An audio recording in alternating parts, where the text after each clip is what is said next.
A defense in-depth strategy. So you've probably heard on the network side, you've got to take a defense in-depth approach. You can't just have boundary protection and have everything be okay. You've got to have multiple hurdles that an attacker has to jump over to get to your information or get to you. Physical security, there's no difference here. And you can actually see a lot of this in place when you're going through various high security or medium security areas. Threats are inevitable. The defense in-depth process or strategy was really designed to slow down attackers or slow down threats such that they either get bored and go somewhere else, from an information security perspective, or they mitigate the impact of that attack or that threat as it's occurring. And so you have 4 areas in here that we'll look at in detail going forward. You have the perimeter of your building in this case.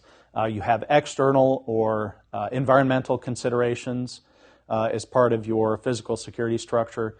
You have access control in place to help you mitigate activity there.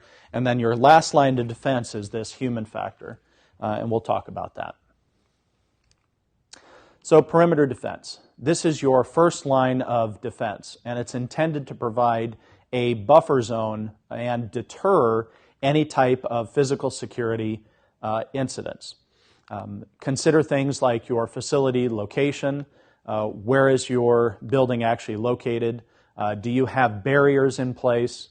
Fences, walls, moats. There are buildings that do have moats around it to keep people from driving a truck bomb up to the gate. You look at medieval times, the castle approach. The reason castles were built was for defensive postures against rampaging hordes of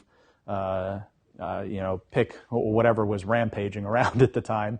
But castles were built for internal protection. They had very strong outside physical security protection. And so as you're going through your facility, you want to look at what are my vulnerable points of approach? Where could somebody break in because I've got access allows them to do that? What are the surrounding threats? Are there things around me that might affect my building? And local law enforcement. You're probably not completely out in the open, all by yourself, responsible for your own physical security. Some of you may be, given that you might work for a government agency, and you might have that. However, the vast majority probably have some type of local law enforcement that you can rely on, and so you want to get a gauge of that.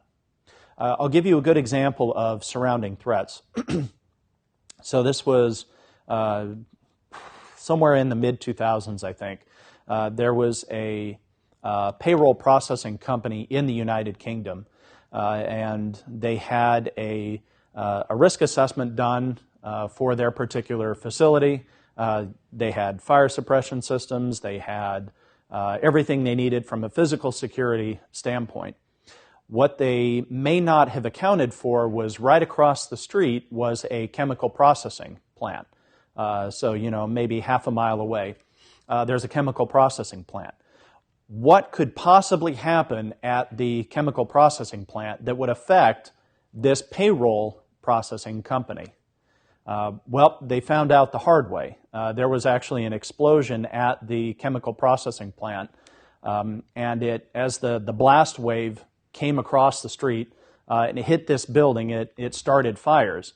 The problem was the fire suppression system in the payroll processing building was supplied by a water tank on the roof of the building. And so when the blast wave came by, it knocked the water tank off the roof of this building, and now you have a fire suppression system that is completely useless because there's no water being supplied to it. And as the blast wave comes over, it catches the building on fire. They have no way of putting out this particular fire. Now, you might consider that's kind of like a black swan event, 1 in a million sort of thing. But those are the things that you want to look at from a physical security perspective and say, what around me can affect me? It's not just my building. I mean, is the guy next door doing something that's going to, cause an effect on me? The last thing I'll mention here is lighting. And lighting's important because it's strictly a deterrent. Somebody who's really interested in getting into your facility, lighting is not going to stop them. But it is a good deterrent, and it will help you identify people lurking around in the middle of the night when there usually isn't enough light to see what's going on. Exterior environmental defensive strategies. So this is the next inner layer of this. And this is, you do an analysis of this thinking that somebody's going to get through my perimeter. And you have to make that assumption. Look at the corollary on the information security side.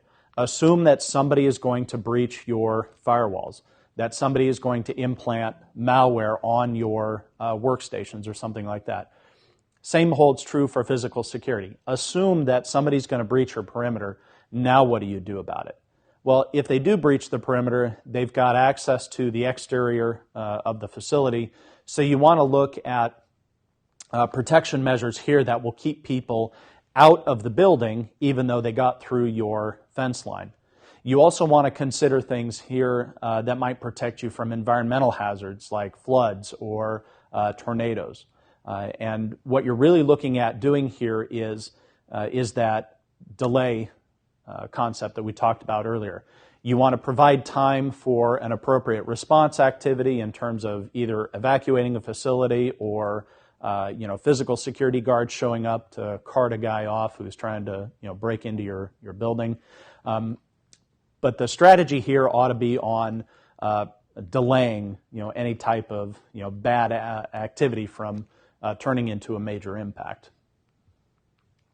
And so what can you do for exterior defense? Well, of course, you've got windows, doors, and the locks and associated things on that. Windows, you want to make sure that people can't peer in through the windows and see what's going on, especially if you're processing classified material or sensitive information. And then consider the threat of entry through a broken window. If somebody throws a brick through a window in the middle of the night and nobody's around to hear it, does it make a sound? I'm kidding. If somebody throws a brick through the window, is there any type of alarm that goes off? Is there any type of motion detection that occurs? Is that a real threat? I can tell you from personal experience doing pen testing or red teaming, one of the tactics that we would use if we wanted to get back into a building in the middle of the night when nobody was there, we would go around the building during the day and leave a window open or leave two windows open. That way, in case somebody saw one and closed it, we'd have a backup. And that worked about 50% of the time. We'd be able to open a window and then crawl back in at 3 o'clock in the morning and get back into the building. Doors. With doors, it's not just the door itself. The door might be the strongest part of that whole doorway. It's really the frame that matters, and it's really the lock that matters as well with this. So take a look at your doors and make sure that they are providing an adequate amount of strength and security for you. And also include a plan for closing devices, meaning if you have certain areas of your facility that you don't want people access to, maybe you need to have some type of auto door close function. Conversely, if there's a fire or some type of evacuation, maybe you want specific closing devices to shut off access to elevators while you have opening devices which open the exterior doors and let everybody out. So just consider that as you're coming up with your physical security plan. Take a look at vehicular traffic or pedestrian traffic. How close can somebody get to your facility? Really what you're looking at here is stopping the truck bomb from driving up to your facility. Unfortunately, there have been several cases of federal facilities being hit by truck bombs. We have a really good idea of what prevents that now, or at least mitigates that with bollards, or you have the winding path on the way to the facility, or quite literally you have a moat around you. So take a look at, can pedestrians come up to the facility? Can vehicles drive up to the facility? And then parking. Related to that, if you have, a parking area around your building, is there an appropriate setback such that some type of event in the parking lot doesn't affect you? Video surveillance on the exterior of your buildings, closed circuit CCTV is really good for deterrence. Somebody looks up, sees a camera over there, and they're going to go, okay, well, all right, I'm not going to just jump through that window because somebody's going to see me. It's surprising to think of how many CCTV cameras that you see in various retail stores or other locations are not real. They're fake. Look closely at some of the cameras that you see around. See if you actually see a wire coming out the back end of it. I'm willing to bet that you're going to find at least a few out there that are simply battery-operated, blinking red light on it, and it's not a real camera. It's just there for deterrence. So the CCTV cameras provide some type of surveillance capability because you can look at various areas, and this is good for optimizing your physical security guard force because now you can have a video wall with 30 or 40 screens on it, and you only need 2 people to watch it, as opposed to, it would take 10 people to patrol your perimeter. So it gives you a very easy way to do surveillance of your facility. Assessments.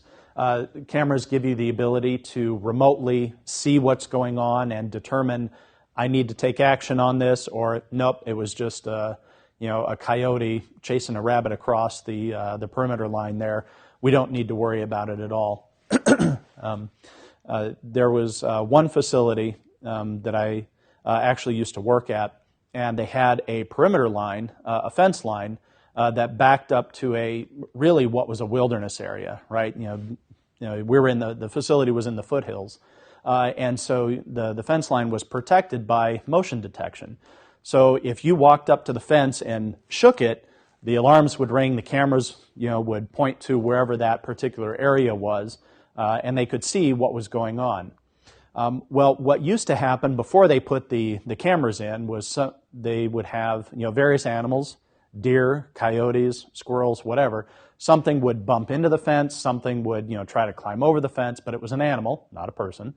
And the alarm would go off, and they'd have to dispatch a guard to take a look at it. And the guard would go out there and go, oh, there's a bunch of deer there. Okay, all right. Well, so after this occurred for, 6 months, they put in a camera system that was, slave to the alarm indicators. So now, something comes up and shakes the fence, a coyote trying to bury under it to get to all the trash cans inside the facility, shakes the fence, the alarm goes off, the cameras point at it. Now the guard sitting in the monitoring center can see, okay, yeah, there's, that's a coyote instead of a person trying to climb the fence. So it gives you cameras give you a really easy way of doing that type of assessment. And it can also be used for evidentiary archives, meaning, I've got camera footage that shows, yep, look, there's the guy crawling over the fence. Yep, here's him crossing the walkway. Yep, here's him, kicking down the door. Yep, here's another shot of him walking through the facility. Okay, well, that's pretty hard evidence, and so you can use that in prosecution of physical security cases if you need to. Various environmental hazards, fires, natural disasters, temperature issues where the air conditioning goes out, or electrical outages. These are all absolutely necessary considerations. They're usually part of some type of business continuity planning effort. But as you're going around looking at your facility from a physical security standpoint, consider from a fire perspective, do I have the right detectors in there? Do I have a fire suppression system? What's the impact on equipment, lives, and the facility based on the fire suppression system that I have? If I'm using a halon gas system, well, I've got 30 seconds to get everybody out of the out of the room before people start dying from asphyxiation because the halon's knocking all the air out of the room. So what type of considerations do I have based on each of these areas? Do I have fire extinguishers? And what are the impact of not only the fire but of the response to that fire? Consider those sorts of things. Natural disasters, look at what do we need to do from an evacuation plan perspective. It's very common nowadays that you'll actually see evacuation plans posted in buildings. The inside of your door in any hotel room will say, here's your evacuation path, here's the nearest stair, here's where the fire alarm locations are. That type of thing, you want to have that so that when people, when something does happen, you can actually follow the plan, get out of the building. Redundancy operations plans. So if I am hit by some type of natural disaster like a hurricane where I've got to evacuate, do I have a secondary facility that I can send my people to so that we can actually continue business operations? Or am I really just shut down for the time it's going to take for this natural disaster to work itself out?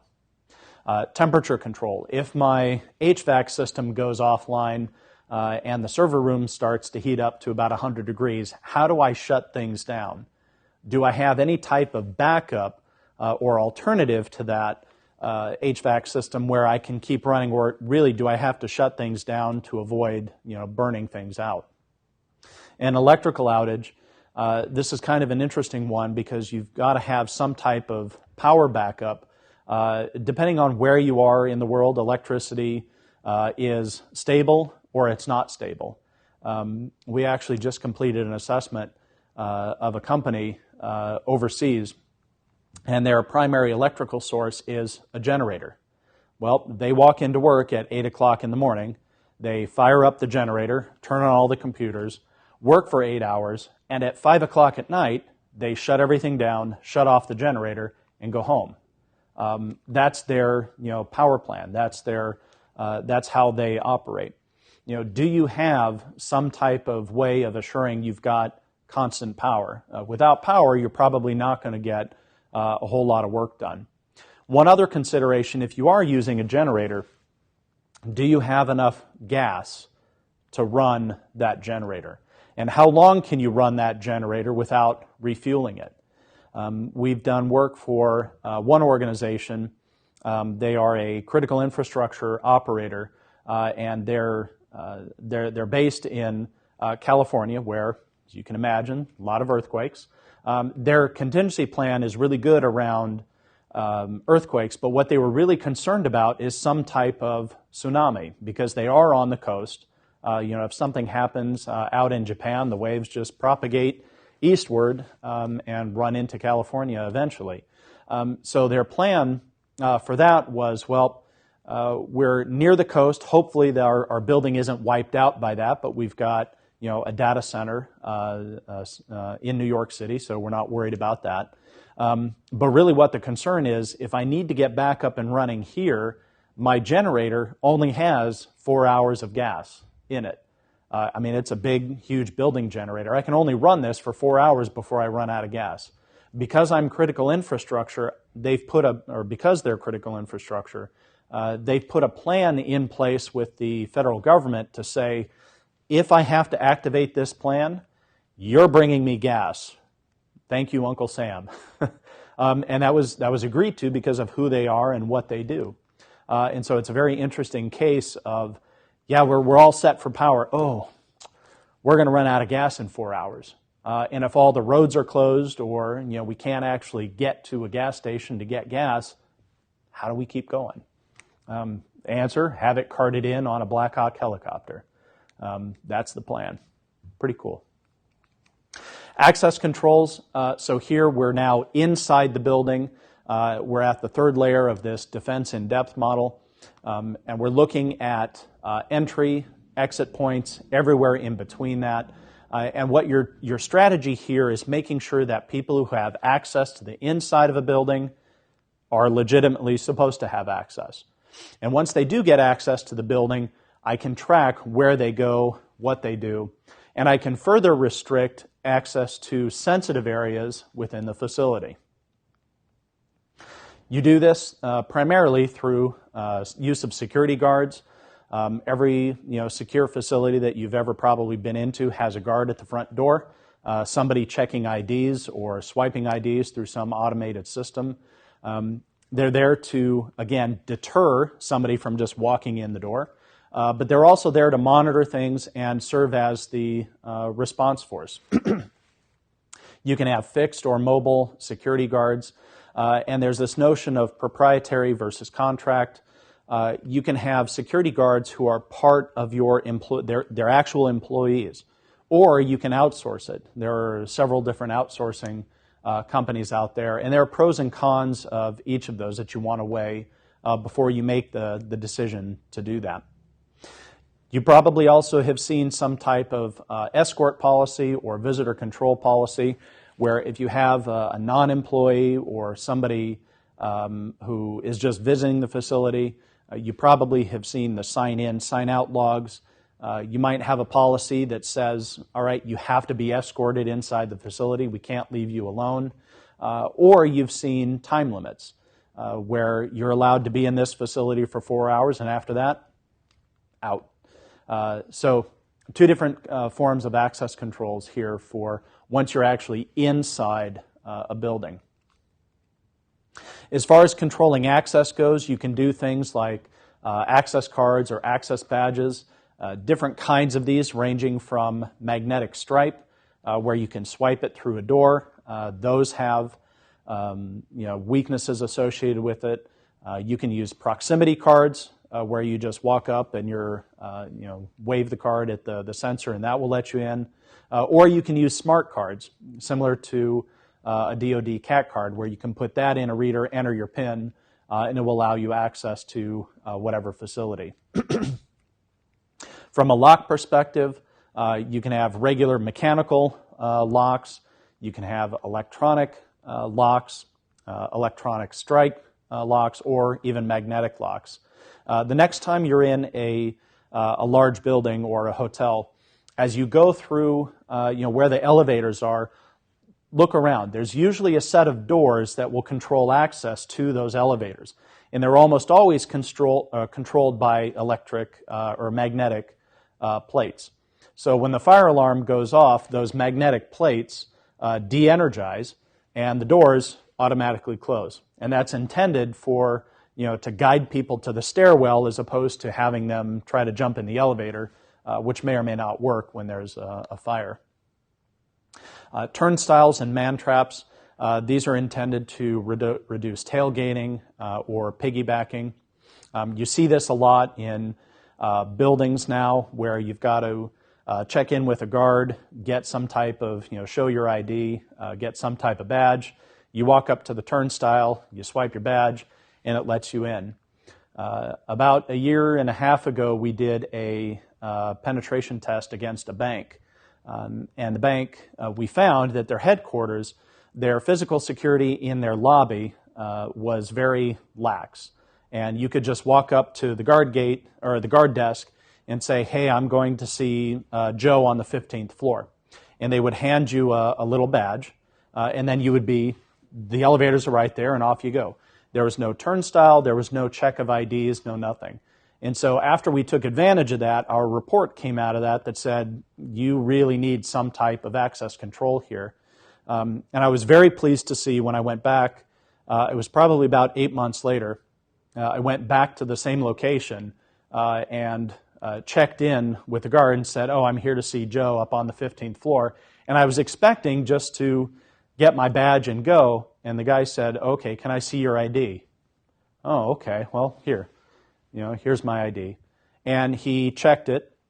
He pulled it up in the computer, looked at an access log, picked up the phone, called Joe, who I was there to see, and said, hey, Chris is here to see you. Shall I let him in? Yes. Okay, here's your badge. Please swipe it at the turnstile, and the elevator will come get you and take you up to the 15th floor. I'm like, wow. Somebody actually read and heeded an assessment report. It was really cool to see. And finally, we'll talk about the human factor here. Again, from personal experience of doing so many pen tests and social engineering attempts, I can tell you that if you're talking to somebody and the hair on the back of your neck stands up and you're like, something's not quite right here, listen to your intuition because there may be something wrong there. There's no problem with questioning why somebody is there. At least there shouldn't be a question about why somebody's there. Why are you here in the facility? Why are you asking me for my username and password? Why do you want me to let you sit down and use my computer? So employees are the kind of last line of defense here when preventing intrusions, both physically and security, information security wise. Personnel screening. So you want to make sure that the people you're letting into your facility and even your employees have gone through some type of background check so you know who's coming into your facility. Although I think there have been several high-profile cases in the last few years where background checks and security clearances just aren't enough. We can't make the determination on those alone that that person is legitimate, they're not an insider threat.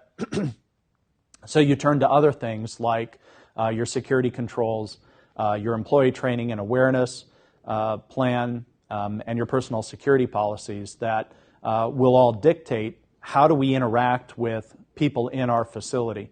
How do we question whether they're here legitimately or not? From a training perspective, you really ought to look at educating all your employees on physical security, information security, and the fact that they are a sensor in this security process. They have the ability to say, you're not supposed to be here, are you? And they're supposed to question that. You can train employees to look for suspicious indicators. Sally sits at that desk. She's been out this week, but there's been some guy who I've never seen before sitting in that desk. Maybe I ought to go up to them and see who they are and what they're doing. If you're concerned at all about it, call your physical security guys. Have them come interrogate the person and find out what's going on. I would much rather have a misunderstanding where physical security comes by and finds out that that was Sally's replacement who's now sitting there, rather than us not handle the case where somebody has been sitting there exfiltrating our information right from under our noses. So build a training and awareness program that trains employees on what to do, what indicators to look for as part of this physical security plan. And then develop policies that say, here are our security procedures and here are the criteria or the punishments for violating those security policies. You also want to have some type of policy around evacuations, around what to do during physical security events, and that all should funnel up back into your training program again. So just recognize that it's not always just the fences, the locks on the doors. You have another layer of defense, and that's the people sitting in your offices, and you can use them as part of your physical security program.